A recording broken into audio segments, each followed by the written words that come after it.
I started this venture called Trillion Trees, and globally we need to offset carbon for 1.2 trillion trees. Mr. Saad Allahwala, welcome to the Boulder Bubble podcast.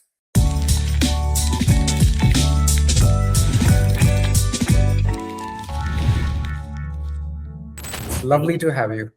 Thank you so much. It's an honor. So I want to, even in the beginning, I want to throw it over to you, Richard. This has been something we've been planning, and the Boulder Bubble. It was based on the premise that I'd be interviewing the people of success and people of great beliefs over on the side of your side of the world, and you do the same here. So, Richard, over to you, man. Good morning, Saad. Good morning. Good morning to you. I'm looking forward to talking to you. Our common friend, Arbad, has told me about your ambitious program with trees and what you've achieved, a little bit about what you've achieved and what you hope to achieve. And I'm anxious to hear more about it because everything that happens is important. So tell me. Absolutely. So, a quick introduction about myself. I didn't finish schooling, so I was brought up for a bit in the US, then brought up in Pakistan mainly. I left schooling when I was 16 after a program that I attended at MIT. And when I got back, it was a startup program. So when I got back, just started working on that specific project. Didn't work out, but ended up working primarily with my family, where I'll share a bit of background on that. So my father runs the telecom business. I used to run a telecom business in the US for the past 25 years. So we were very connected with all the telcos and spending time at the telecommunication conferences globally, most of them in the US. So I spent some time there, but around COVID or right after COVID, I joined this startup community called Startup Grind, where it started off small. It was run by my friend previously. Globally, it's the largest startup community, where they used to have over 2 million members. Now they have over 4 million startup founders as their members. It's a huge community in over 1,000 cities. I used to run the Karachi chapter, which is, again, Karachi is a small city of 30 million people. So there's a lot there's just a lot happening here. And then tech was taking off more and more. People were getting more aware. Telephones got very cheap right around the time of COVID. And the smartphone adoption in Pakistan was the highest for that year. So we grew from 50 million to 150 million smartphones in Pakistan, where now the internet was taking off. Everyone was getting online.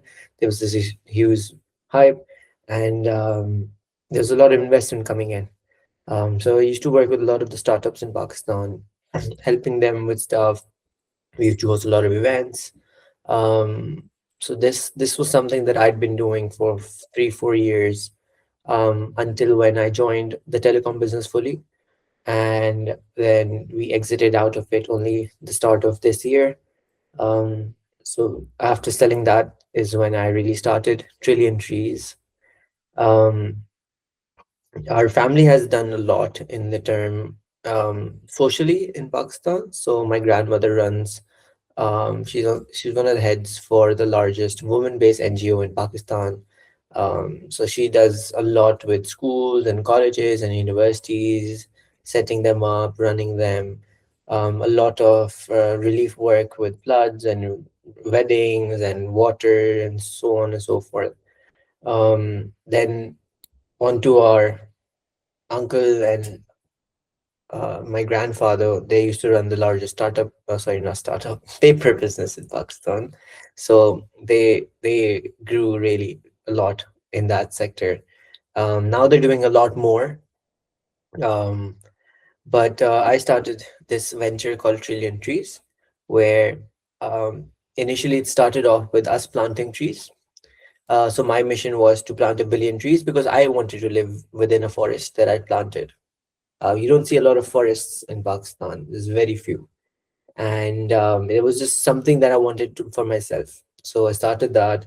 While I was doing that, um, my father primarily pushed me to do a little more than that. So it grew to 100 billion trees, where instead of me just doing it myself, I could motivate 99 more people, and it would be 100 billion trees planted in the next 10 years. Um, Again, while we were doing that, it turned out that the global problem is much larger, and globally, we need to offset carbon for 1.2 trillion trees. So hypothetically, if we plant 1.2 trillion trees and cut down on carbon in the sense of not really increasing it anymore, then we could reach a target where by 2030, we can actually start reversing climate change very slowly rather than it going up again. Um, so that's when Trillion Trees started. That rather than just planting trees ourselves, why not use, let's say, my potential and then my team's potential and our effort towards this global effort, where rather than just planting trees, we need 1.2 trillion trees impact, which means cutting down on biogas emission, methane emissions by producing biogas. So rather than now just mm, stopping that methane getting released into the atmosphere from cow dung and all of those sources or trash, first you of course stop it from going up, but secondly you also can capture it and use it as natural gas and as a replacement for natural gas, and that methane is now an asset rather than a liability, um, and causing much harm in communities, let's say all over Pakistan. Pakistan has 250 million people, but one number we don't share is that it has 90 million cows and buffaloes. So that those cows and buffaloes combined, if you just capture that carbon that's getting released into the atmosphere, you don't need to plant 170 billion trees anymore. So it's a huge amount of carbon that we can save, and you I would say recycle and upcycle. That can be done with other means. So that's what we're doing, is that we want to create a 1.2 trillion tree impact, not specifically plant only trees. Yes, plant trees, a lot of trees, but work on more solutions that can capture carbon or that can avoid that carbon getting released into the atmosphere in the first place. And the way we do it is, one is working directly with governments globally. So there's 200 countries. Every country has their climate targets, but we want to facilitate them to expedite it, um, by bringing them investments. So I come from a business family. In my family, no one, and when I say family, I don't mean just my immediate family, but like this whole community that came from India after the partition and then settled in Karachi. This whole community only does business. No one is allowed to have a job. So, and we're taught how to do a business since we're like 4 or 5. I started my first job in a business when I was 9, just going there, working there, interning there, for 3 months. And I was selling toys, cleaning the bathroom, wiping the floor. But that was all when I was 9. So it starts very young in our family, and we learn about business. We learn how to sell. We learn how to start a business. And we never start a business with money. We always start businesses without money. So that's what we've been taught.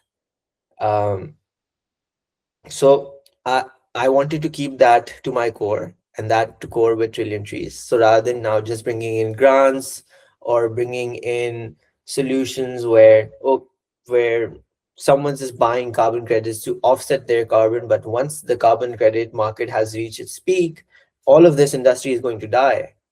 And what then? What's going to happen to those trees or those projects then? You don't have a viable solution for them, and that's where business really comes in, where you are creating jobs, You're creating an economy with that, with this capital that's flowing into the air right now, and it's just disappearing, and it can be utilized in a better manner.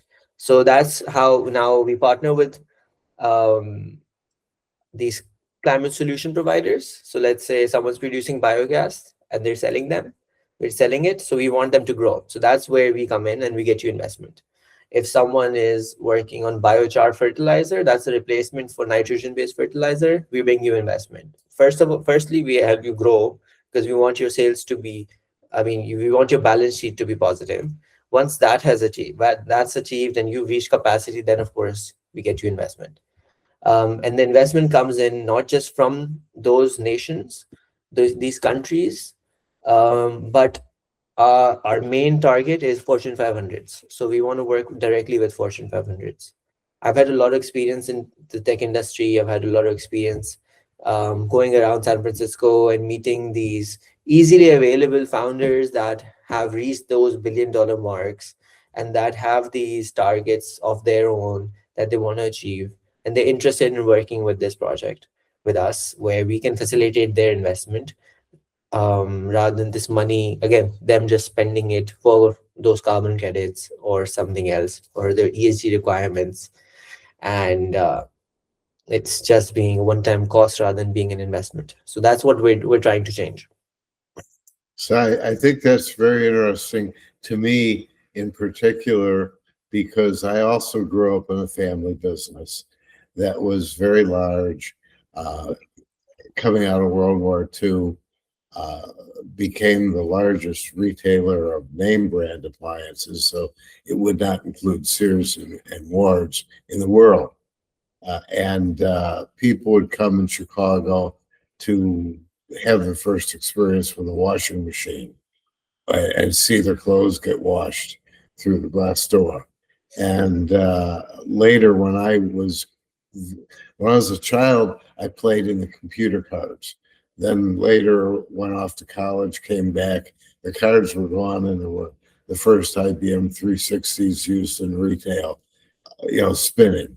And so I understand a lot of this and the importance of pivoting, because what's important is the family and the community and sustainability. Absolutely. So I think that's true in any culture, and particularly in the family business, which it really allows you to see how humans act when they have common purpose. And so regarding Pakistan, I watch it because of my friendship with Arbad. And, it's not just doing okay. In certain areas like solar, rooftop solar, Pakistan is world leader. Absolutely. And my personal belief about energy is, and something that if you think I might even be right, you should think of looking at representing your family's interests, is the electron, nature without combustion, powering things. So And with one the thing world warming, solar isn't just the idea of agrivoltaics, of combining solar and agriculture becomes a very big deal, because shading is very helpful for a variety of cash crops. so So this thing of, but I got to tell you, a lot of stuff you say is part of who I am. So I don't eat. It's not that I'm a vegetarian. I don't eat four-legged animals. So I don't eat cows and pigs and things of that nature, because they off-gas too much. So to me, being happy with chicken and fish, which doesn't necessarily align with a particular faith or anything of that nature, is more important than recycling. And also, I'm very sensitive, and we all develop our own values over a lifetime. I don't like throwing away good potable water. I think water is very precious. So if it's taking too long for the water to heat up to shave, that's where I want to use some electrons. And in one place that I'm sometimes live, I have a small heater that is solar powered. In net, it's solar powered because we have a lot of solar on the roof there.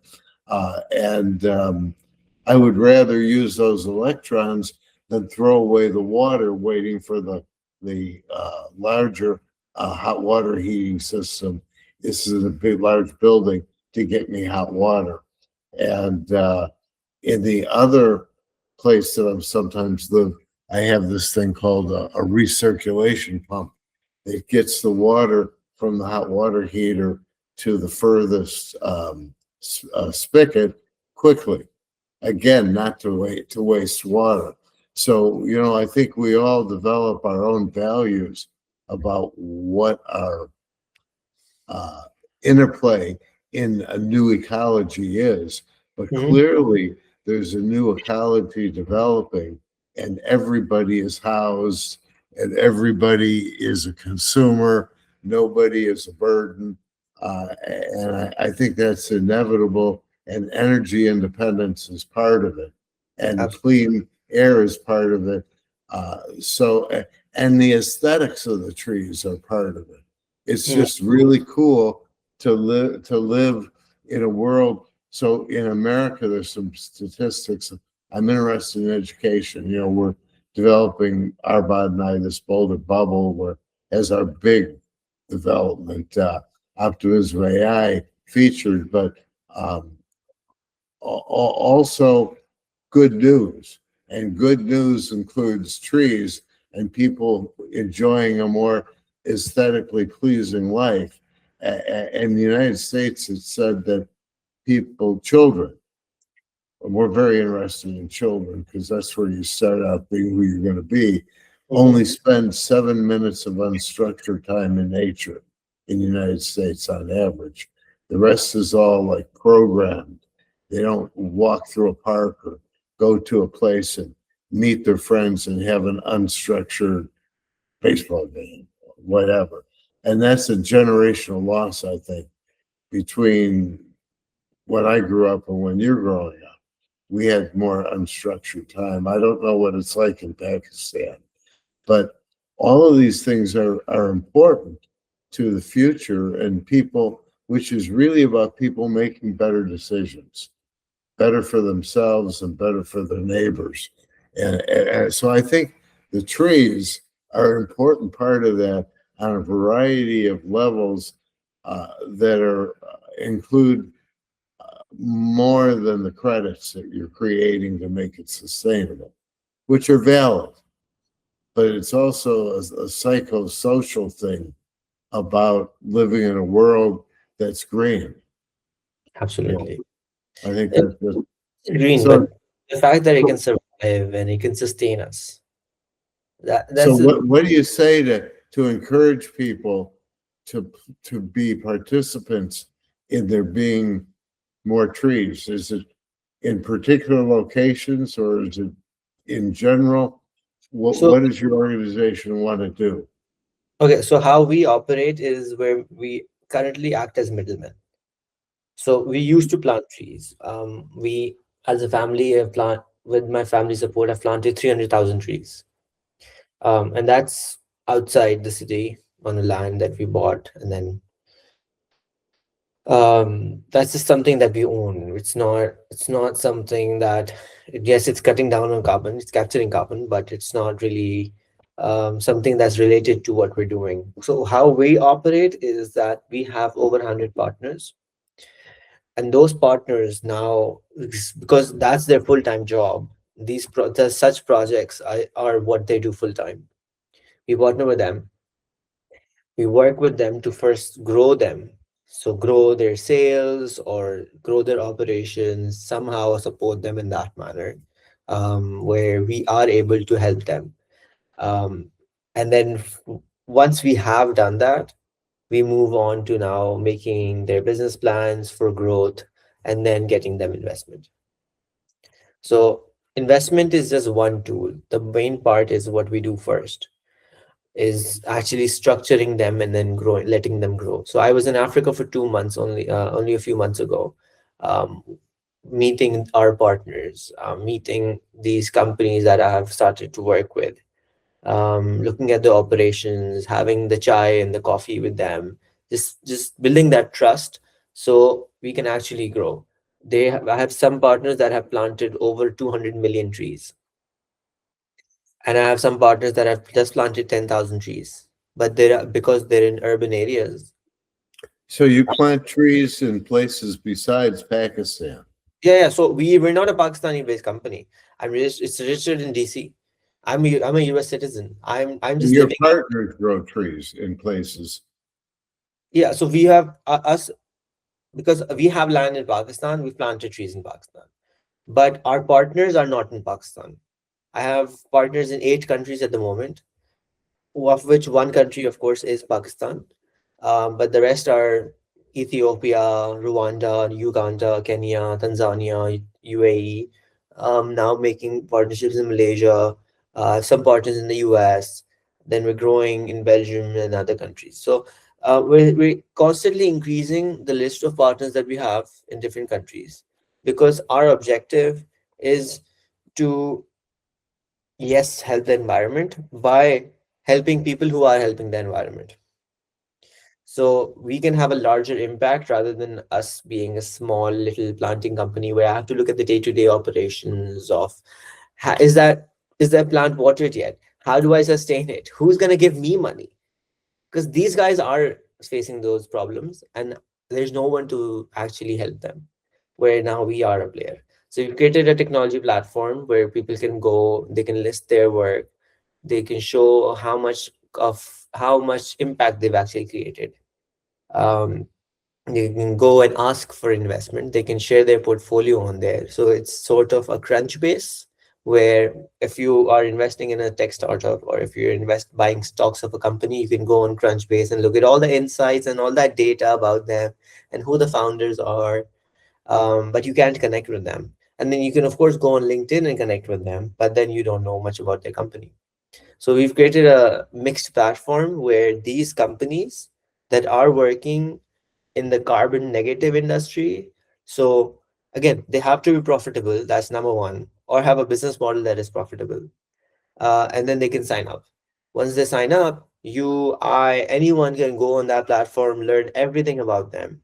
They upload a lot of data themselves. Our AI is going to pull up more data on them or ask them for more and more information constantly, or our team's going to do it. Do you connect them in Okay. joint projects? So yes, we do help these companies connect to different people for sales, for growth, for ideas, for operations, and then we also help them with the investments. So the platform is basically there as a community, but also as a trading platform for ideas and for these products that they're selling already. Do you work with any companies that are involved with solar energy So that's what or I was mentioning. We're the second largest importers for solar panels. My family's business is the second largest. So we import 2,000 megawatts of solar panel every year. that's excellent. So you import solar panels from China? Mhm. Great, great. That's great. And you then deploy those panels in some cases in Africa through your partners? No. So our Where operation in Pakistan. Um, we have, so as a family, we have a lot of businesses, out of which there's agriculture, there's solar panels, there's biomass pellets that we make. There's of course our technology business, there's our school, and so we have a fully AI based schooling system that my dad started 4 years ago. Um, and then there's Trillion Trees, which I'm running. There's a few other things in the making, but right now this is what, as a family, again, because we all, again, every one of us works together. My company being a little bit different out of all of them, because our work is to help businesses and to help sales grow. I'm also working with my family business in that manner, but of course, other companies. So I'm excited about your company's involvement with solar energy Mm. because I believe that the African continent is a place of great opportunity for both the people who live there and the rest of the world as a producer of many things, and that it's important that its emergence, which I believe will happen during you before you're an old man, sir. Mm. And I believe that that emergence should be powered by the sun and Oh not yeah. by combustion of fossil fuels. So, to That, the extent that you are bringing and creating profit, profit's important mhm. because you have to want to keep doing it. We're not talking about a project; we're talking about powering a continent. So, I'm a big supporter So of bringing the energy transition to the world. And if you're that's part of who you are, I like that a lot. absolutely. No, one thing I've been excited about doing, and I want to do it in the near future. So while I was in Africa, I met this Australian guy, and he was a consultant, and he shared this with me that because so Australia and China are one of the largest trading partners. Now, because they are, the Chinese solar panels did reach there very quickly. And Australia doesn't have those requirements like the US, where, I mean, these hurdles compared to the US. So, what happened in Australia is once the global solar panel prices went down so much that have gone in the past 2 years, everyone's buying new solar panels, but they already had them in the first place. So, this solar plate that was of 150 or 100 or 200 watt capacity, and now they've upgraded it to a 650 watt or 800 watt panel. Of course, because now it takes up less space. What's happening is because these panels, it's very hard to recycle them. The cost is very high. The best way to recycle a solar plate is to actually reuse it in a different location, 100%. right? 100% I agree. It doesn't go bad for at least 30 years. Now, what's happening in Australia is because everyone's switching and everyone's upgrading the solar panels, they've built landfills and like huge landfills just with solar panels because they don't have anywhere to put them. They can't install them anywhere because they're not efficient enough and it's not viable. And people have to give money just to throw them out. And then counties have also pay to now put them in landfills because, of course, Australia being a smaller population and a very large area, they have a lot of rules and they're extra British also, so they have even more rules. Um, so now what's happening is you have these solar panels being available for free. Actually, you get money to pick them up, but there's nowhere for them to put it. So what I want to do is actually I want to bring it in either to Pakistan or such economies where it would be an asset rather than a liability. So I want to do that, like very, really, really. You have microgrids there? In Pakistan? Do you have microgrids? Yeah, are you talking about in Pakistan? Well, where you wish to deploy more panels. Oh, it's everywhere. So honestly, I don't know where and where. My first choice would be East Africa. Because East Africa does have the infrastructure to initially deploy it. Um, in the sense of some education, I'm talking about like the the non-physical infrastructure, and then of course I mean it's viable anywhere where people need free electricity. And of course they'll make at least less than $100, so that does bring you more than 3 or 4 billion people globally that have the demand for such solar plates and such solar panels. Even in my house, the solar panels I had, so we've had solar panels in my house for the past 13 years. We haven't paid our electricity bills.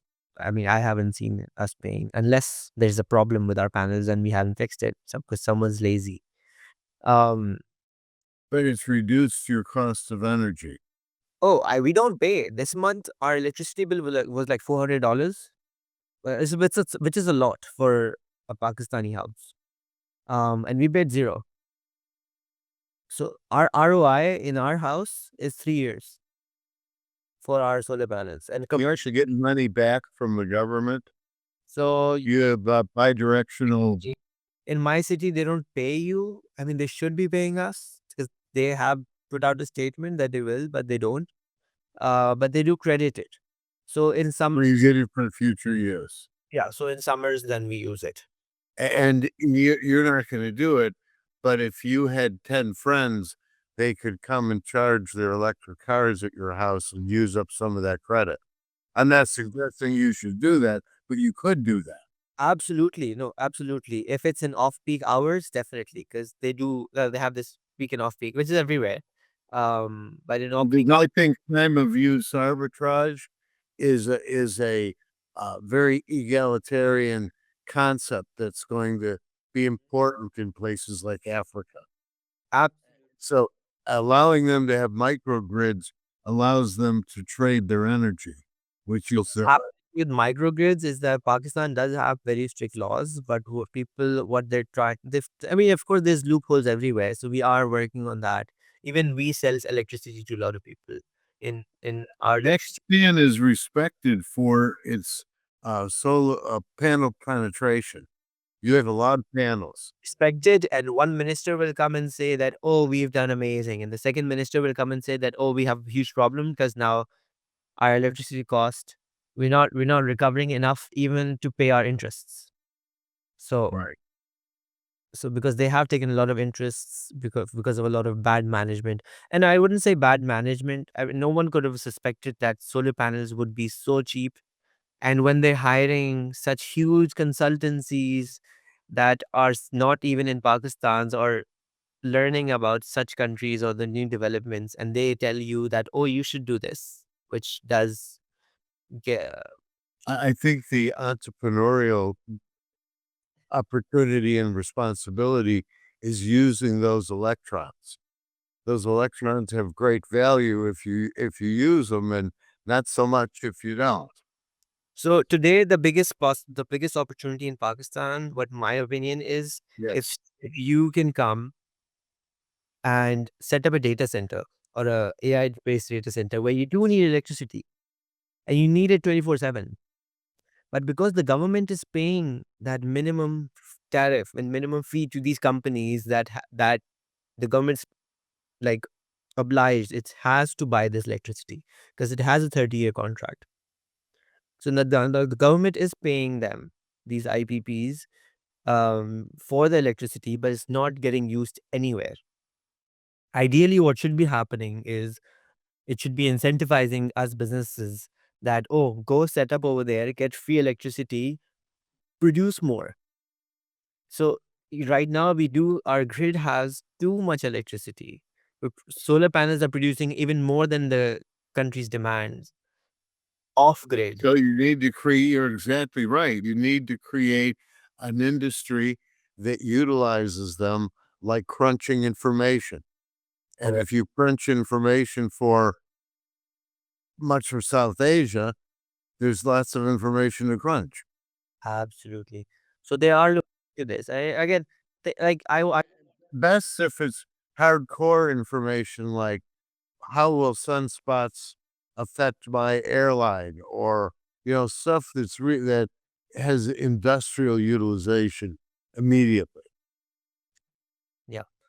But coming back to things that are in my control, if my country doesn't want to work with me, there's 100 more countries that do want to work with me and that are interested in working with me. So because I don't I don't think of myself as a Pakistani citizen. I have a US passport. I don't think of myself as a US citizen. I think of myself as a global citizen where the land is the same everywhere and I can go anywhere and call it home for myself. Because I've traveled to 28 countries. I'm 23. Um, I can pick up my backpack tonight and just leave for anywhere. I have that freedom. And I have done that many times. And I do feel at home anywhere. I mean, in my own room, I don't feel as comfortable as I would be somewhere else. Just being in a very uncertain environment and learning more. So, in that manner, I think um, it's easy to put our energies in places where it's unproductive, and it's very hard to put it in places where it's very productive. So we should definitely try to do the hard thing and do more. I'm so sorry that put us off track. Again, there's so much to talk about. I would love to learn more about what you were mentioning. So, Our goals are very parallel, I think, with yours. We believe that optimism is the natural condition, and that human beings do what they have to protect themselves and their families, but that their nature is really good. If you take away the challenges of survival. So that's why the family business thrives, because within the small group you create, you can control uh, the consistency of the path, and that's a wonderful thing. So, short story is we should and the idea of trees, regardless of carbon absorption, and I see less opportunity in the biogas, but that's irrelevant because I see quickly there being less biogas, but irrelevant. The point is, I love the tree thing, and I love the general values. And I think you probably would find the idea that optimism AI helps people make better decisions that are better for everybody, including, of course, themselves and their families. These are all very parallel ideas. We should find ways to promote each other. So, I believe that Arbad will edit this into something that supports your values. And, if there's any messaging that you don't have, that we haven't gotten to, that you think is really important, it'd be good for you to use this opportunity to share it. And would there be more? I'm trying to think of something. I don't know specifically if there's something I could share right now. Goals uh, So for myself, for yourself, and what you think. You're a young man. You're probably barely in your 20s. Um, what you hope to see accomplished realistically by your family and the world. absolutely. No, I think my optimistic take and like my realistic take, I wouldn't say optimistic. I would say it's real for me, and I believe in it. Is that problems are pretty artificial and they solve themselves. We are just an instrument. So if we have opportunities around us, not problems, we should think of them as opportunities and try to solve them. So what we can do is try, and if something doesn't work in one place, it definitely does in another. I was just looking at a video about drip irrigation, and it was created in a I mean, by one scientist in Israel, and he tried it on his farm. But today, it's such a simple thing, but it's used in over 100 countries. And whether it's Pakistan doesn't even recognize Israel, but it's an Israeli creator that created that solution that is so needed, like by this specific country that I'm in right now. That it didn't care that, oh, it's by an Israeli creator. No one's even going to talk about it because it's going to hurt them if they don't use it rather than using it. So I think creating solutions, whether you're anywhere and it can be sold somewhere else, that is the best thing we can do right now with the use of technology. Actually thinking that we should never really think anymore that we are in the place we are. We're on the internet and we're everywhere. So if we think in that manner, a video that we make can influence someone sitting in Uganda, or a project that I built right now, but it's because it's fully built on the internet, can find customers in a place where I could never think it could. Our largest customer for a US-based telecom business was in Somalia. So we could have never thought of that. And never could the government in Somalia think of that. So it's a very global and opportunistic world now, where we can do anything that we can think of, and it's so true because we really can. We don't The limits of the government don't limit us anymore. The limits of a smartphone having three cameras doesn't limit anymore, because it just, well, maybe it has a fourth one. Or if this cup is round, that's not, I mean, I don't know what I'm trying to say, but the only thing is that if we do have a solution, it has an application somewhere on the planet. So even with your product, maybe you guys have customers and you just don't know about it, or you guys have investment and you just don't know about it, or maybe this is something that's going to lead you to a path that's it's going to be larger than what it is right now. And when you look back, it's going to feel like you are now in the right place, but maybe that was something to teach you. Arbad told me a lot about optimistic AI, and we had a discussion only a few days ago about it again on the specific topic. And I shared my take on it, but my thing is still that the only thing stopping us is actually being out there. And until you launch something, until I launch my product and I tell people about it, I think that's my biggest flaw. Why didn't you know about Trillion Trees already? Maybe I'm not putting enough content out. So that's me. That's what I'm getting out of this call as of now. And learning so much about you. So uh, we just need to be out there. Product can be so bad, but still sell. If Coke can sell so much, then we can definitely sell anything, because Coke is poison and we're still drinking it. Um, so anything can sell. Well, I think that what's different now, different for you in your lifetime, is that the truth isn't owned by anybody. There's no American truth or Russian truth. It's like formulas. E equals MC squared is what it is, and what it is what it is. So as there's more cross correlation across borders, you can't build fences for knowledge. The knowledge, what AI really, its nature is to remember and to cross correlate. And once it has the data, the vectors available to it, it'll consider them. So consequently, I think that what you're talking about is the emergence and power of truth.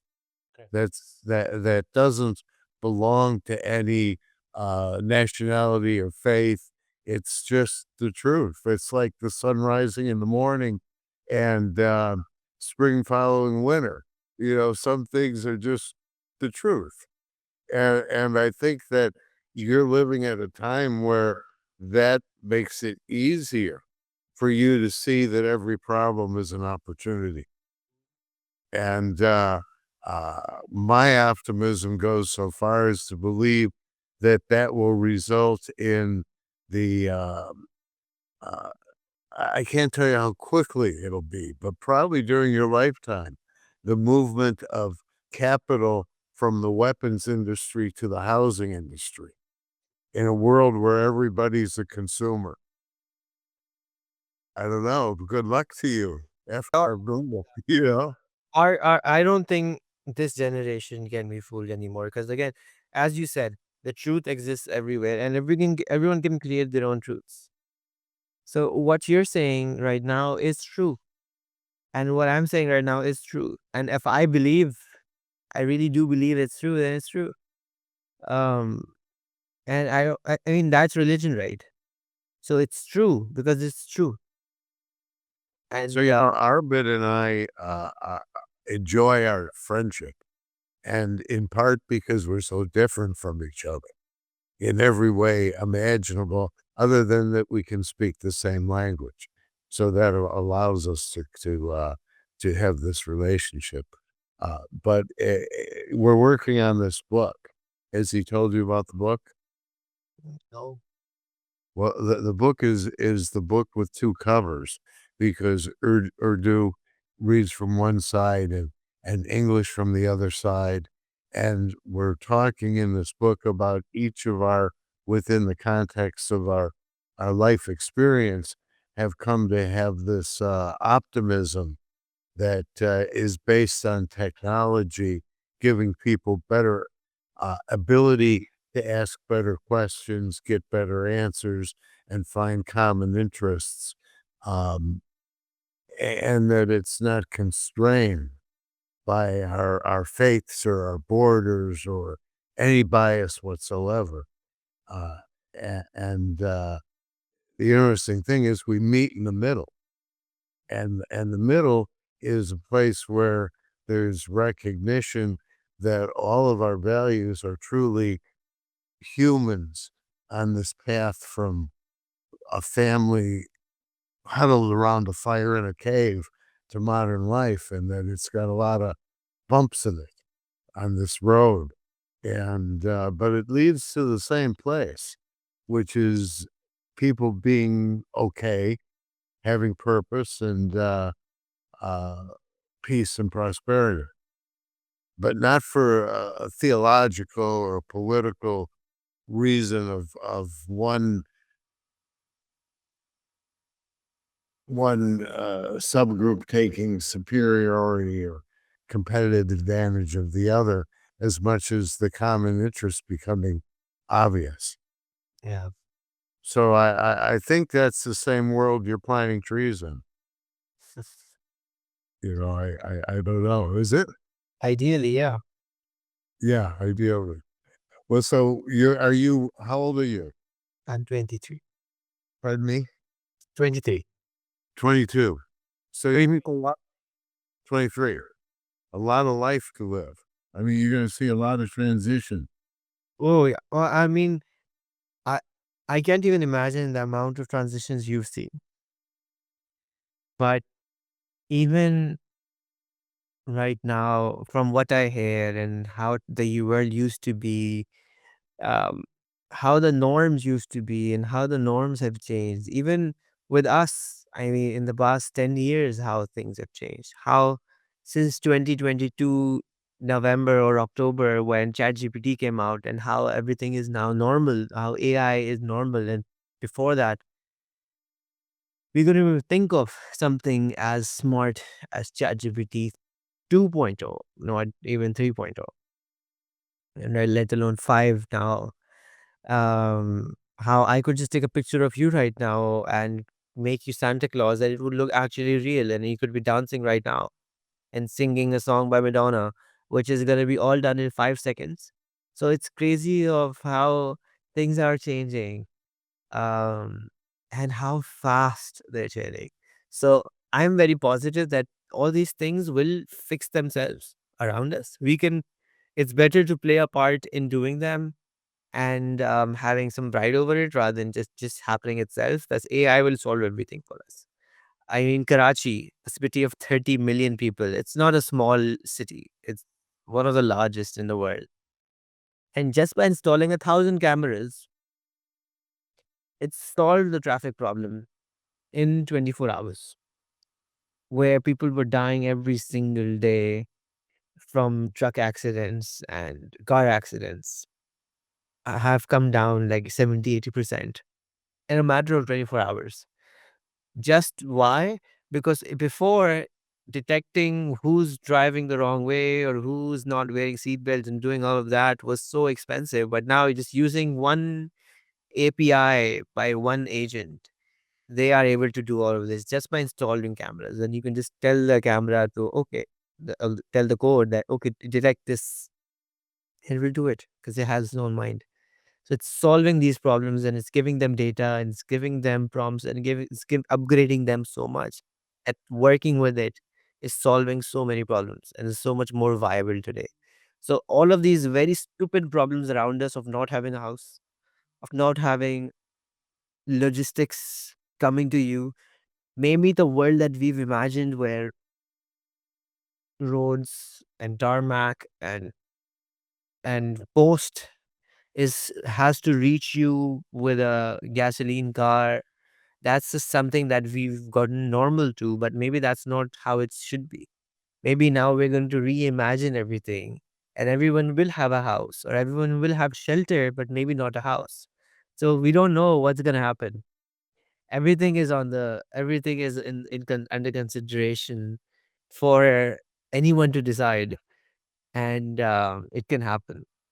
So I'm very excited to live, and I'm very excited to learn, and I'm very excited to see how everything's going to change. I'm pretty certain that you're living at what will be the most interesting time in human history.